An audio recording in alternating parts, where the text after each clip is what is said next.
記憶係記得嘅嘢咯，得閒會諗翻嗰啲咯，就係字面上面嘅解釋咯。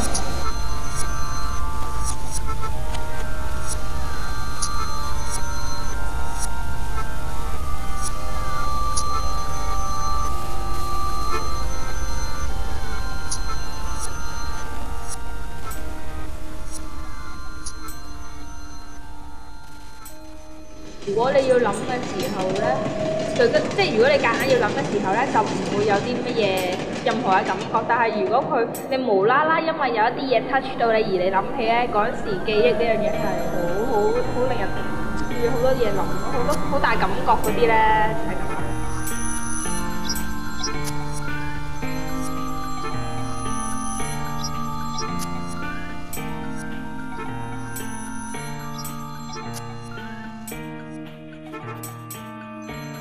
記憶其實係，我覺得係佢講，即係如果你人 present 喺度嘅話咧，咁嗰個記憶就係 present。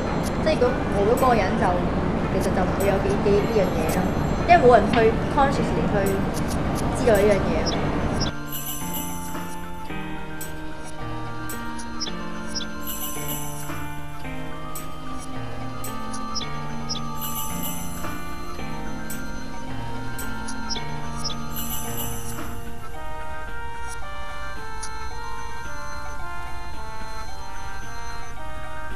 我覺得記憶係一啲你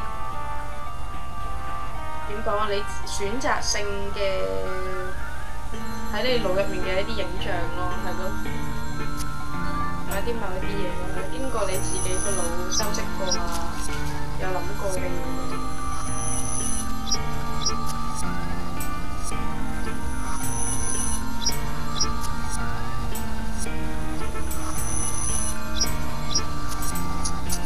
唔記得咗啦，講咗咩就唔記得。唔記得。我唔記得咗啦。我唔記得啦。我唔記得邊度買。我唔記得咗啦。